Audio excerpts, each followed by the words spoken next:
18 years in the past. Pride wasn't usually something he allowed himself to feel, though as he watched the little girl knead the clay in her hands, he felt like a proud father. Concentration, patience, creativity, it was all there as her hands formed what must have been her 100th sculpture. There were other children in the class, though Quinlan was the most gifted. Her sculptures looked as though they could rise from the table before they'd even been fired. His own affinity for the arts was as nothing to the little girl before him. He found it both strange and sad that Quinlan wasn't part of a group. But that was her way. Every time he'd come to check in on her, she was on the outskirts, only interacting when someone approached her. He wasn't sure if he should be concerned about that or not.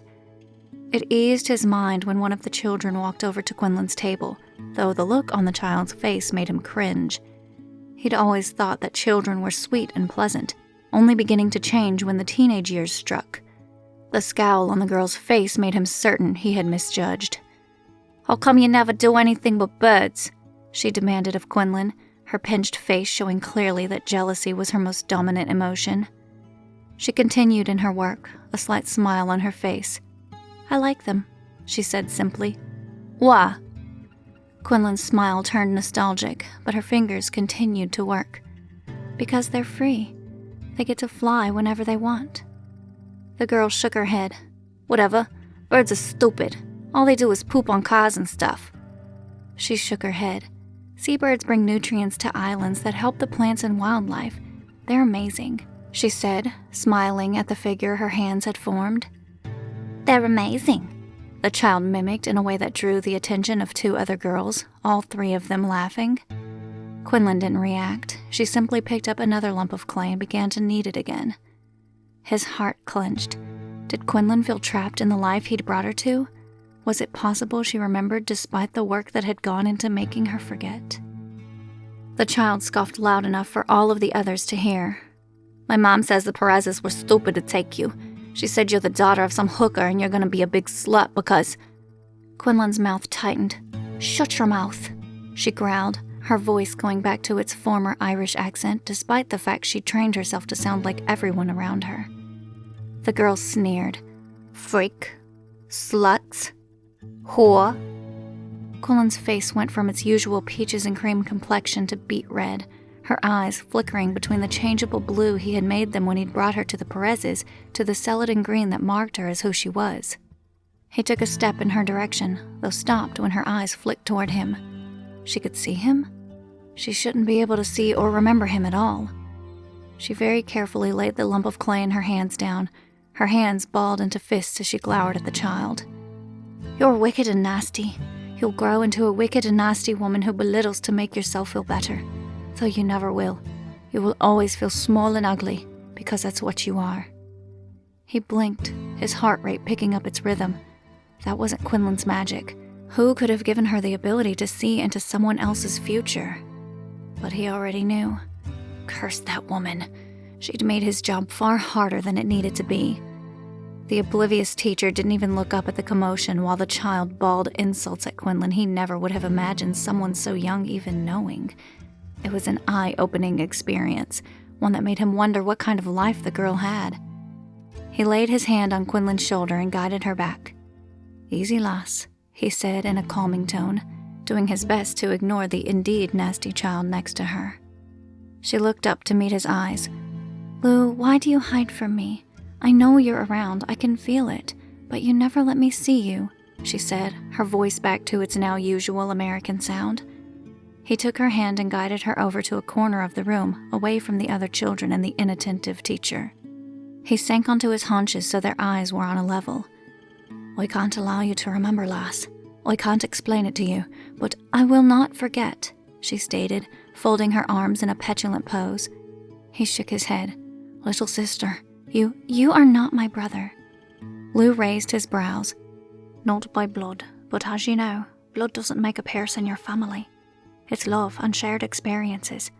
I love you, as though you are my sister, and I love your mother and father in the same way. They took me in as the Perezes did with you. They love me as the Perezes love you." Tears filled her eyes and her bottom lip wobbled. "Please, Lou, don't make me forget."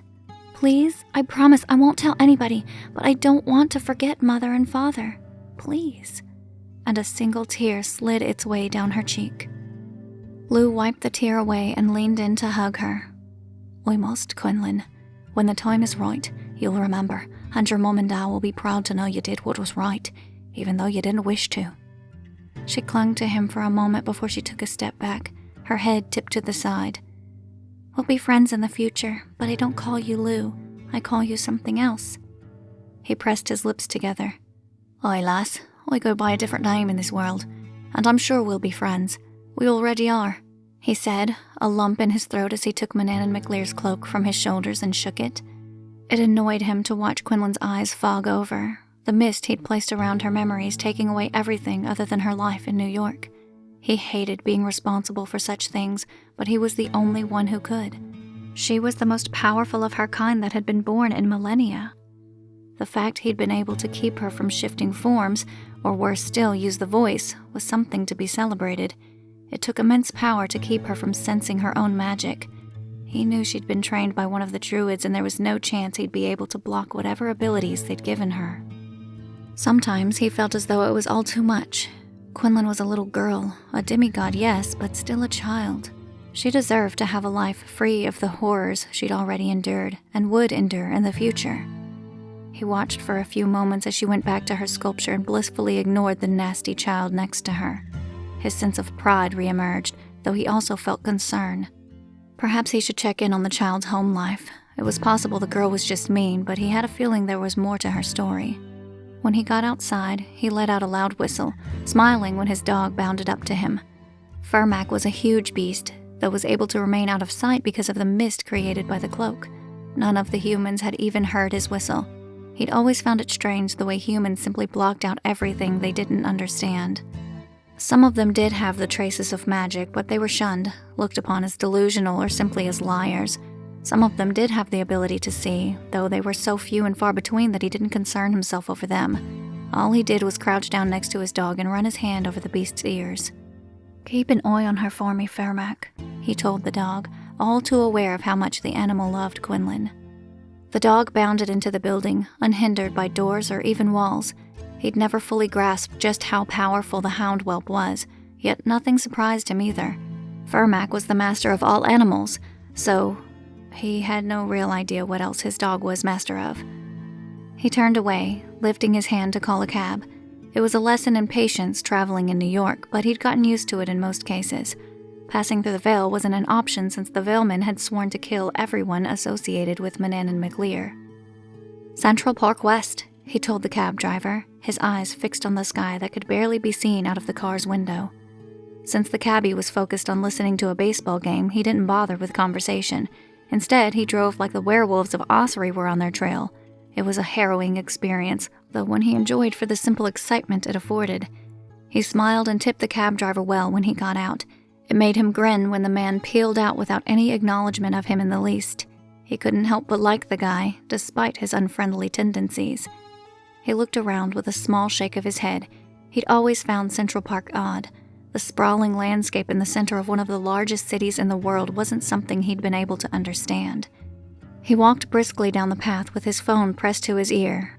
He didn't need it, but it was good cover.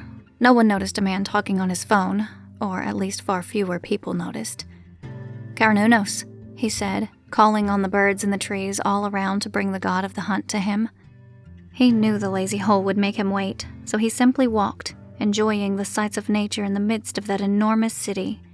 He preferred the quieter parks near Dublin when he was in the human realm, though mostly he preferred Amena Blatch. It was home to him. The things the prophet had seen nagged at him. He knew something terrible was coming, though they had time to prepare. Or he hoped they did. They'd already gotten Quinlan away, hiding her so efficiently that even her parents didn't know where she was. He was the only one who knew. Or that had been true until he'd sensed Liban's power around the girl. Now he had to find the woman and figure out what her game was. He'd never been able to understand the differences between Liban and Fand. They were like night and day, though sometimes he wondered if that was true at all. He stopped in his tracks when he saw a man in a horned helm and loincloth marching toward him down that same path. As he looked around, it was clear to him that there really hadn't been a need for the god to hide. New Yorkers were used to pretty much everything. No one even appeared to notice the god's strange appearance. He stood with his arms folded, waiting while Cernunnos advanced on him. "Lou, how lovely to see you, my lad," he boomed as he stopped before him, bowing low in his usual overdone manner. He nodded in greeting. "I need you to use your tracking ability to find someone for me. And yes, Cernunnos, this means that I will owe you," he said in an impatient tone. The god roared with laughter. "Dear lad, you must be desperate if you're calling on me with the offering of a favour." "Do we have an agreement?" he snapped. "No, my lad, we do not. You see, Balor was a ghoul, it's true, but the fact you killed him, your own ruddy father, it irks me." He ignored the images that floated their way through his mind, folding his arms defensively. "Would you have been as angry with him if he'd managed to kill me in that battle?" he asked, feeling no guilt in the least for that death. Cernunnos considered for a moment before he let out a long sigh. "I see your meaning, laddie. Balor was a difficult man, that is certain." He didn't respond. All he did was stand and wait. "All right, Lou, my lad." He paused, his head tipped to the side. "Or must I call you Shane, since this is the name the humans know you by?" He shrugged. "I answer to both," he said and held out his hand. "I need to find the sister of Fan. If you can find her for me, I will do a favour for you in future." "And if I don't, will you kill me, lad?" "No, Cernunnos, I won't. But I might kill you if you don't stop calling me lad." He threw his head back in a loud laugh. "Dear boy, I have been part of this world since the beginning of time. You have been here for mere centuries." "Centuries of life don't grant me manhood." "No, my lad, they do not." Lou snorted out a laugh. "Fine, call me what you will, but tell me, will you find Liban for me?" "I will find my lovely Liban for you," he drawled. He raised his brows. "So, where is she?" "Behind you," Cernunnos intoned with a sly smirk, and vanished from view. Lou whirled, his hand on his sword. He froze at the sight of the seabird that soared gracefully toward him. She was, like her sister, a glorious sight to behold. She was in the form of an Atlantic puffin, her orange beak showing clearly that she hadn't yet found a mate. He wasn't sure what to make of that particular observation, although she was as glorious a seabird as she was a woman. She let out a call, her gorgeous black and white plumage as beautiful as she was under normal circumstances. She made no other sound. All she did was land in front of him, her body morphing into that of the most ravishing woman in the history of the worlds. Her blonde hair, porcelain complexion, and celadon green eyes were all the most ravishing sights, though for him, he didn't see the beauty. What he saw was the cold look on her beautiful face. He wasn't sure what to make of that expression, yet it made him feel far more cautious than he would normally have been. "Lou," she purred and stepped closer to him. "Liban," he responded, contempt in his tone. She huffed. "So haughty," she said, her head tipped to the side. "Dear Lou, why do you ask Cernunnos to track me?" she asked, her celadon green eyes probing him in a way that made her far less attractive than she would normally have been. "I want to know why you've had contact with Quinlan and how you've even found her." Liban let out a tinkling laugh. "Quinlan, Fan's child. Why would I care about her?" He curled his lip back. "Because she's the most powerful of her kind that's been born in either of our lifetimes. Because she's been seen by the Prophet as the savior of this world. Or perhaps it's simply because you've always been jealous of Fan and her daughter has the potential to be remembered throughout eternity." Liban sneered. "Being remembered isn't all it's cracked up to be. Stories change. People forget. She'll be forgotten as quickly as the rest of us." "Why do you search her out, Liban?" "Because the prophecies say she'll be our savior. I see nothing but a silly child." "And I see a gombeen of the worst sort," she hissed in derision. "And I see the little sycophant that Manannan McLear was foolish enough to take into his home. You have no family, Lou. All you have is those who took pity on you." He smiled. "What I have is love, Liban. I love Manannan and Fan, but I love their family as well. Love makes a man more than a machine. You seem to have forgotten that." "A machine? No. What I am is a survivor. I have seen what will happen. I know what will happen to Amena Blatch. I know how many will die. I wish to live, Lou. I will live. By selling your soul? She snorted out a contemptuous sound. I have no soul, fool. Mag Mel will survive the coming conflict. He bared his teeth. And your sister? Do you feel any concern for her? She gave him a beatific smile. My sister will die with the rest because she chose emotion over the good of her people. He shook his head. Listen to yourself. I hear my words, Lou. Do you hear your own? Do you know how foolish you sound? You are a warrior, yet you sound like a whining child. Better a whining child than a heartless whore. Stay away from Quinlan, or I swear I'll cut you down. She shook her head. I'm working to save my people, Lou. Think about that. Saving lives has far more to its honor than fighting a losing battle. We haven't fought this battle yet. No, but we will, and we will lose. I know that as well as you do. In 10 years, the gods of the Irish will be annihilated. I will not be one of them. If you fight by our sides, then I will die with you, she finished, shaking her head. No, Lou, I will not stand on the losing side, and I will do all in my power to stop that child from fulfilling the prophecy. No, you will not. You will never see Quinlan again, he stated, taking Manannan McLear's cloak from his shoulders and shaking it in front of her. She gave him a caustic smile. You may have the power to keep me from that child, but you can't stop me from saving my people. Save your people, Laban, but remember, their lives will be built on a foundation of innocent blood. And he turned away from her, walking down the path and into the future the prophet had seen.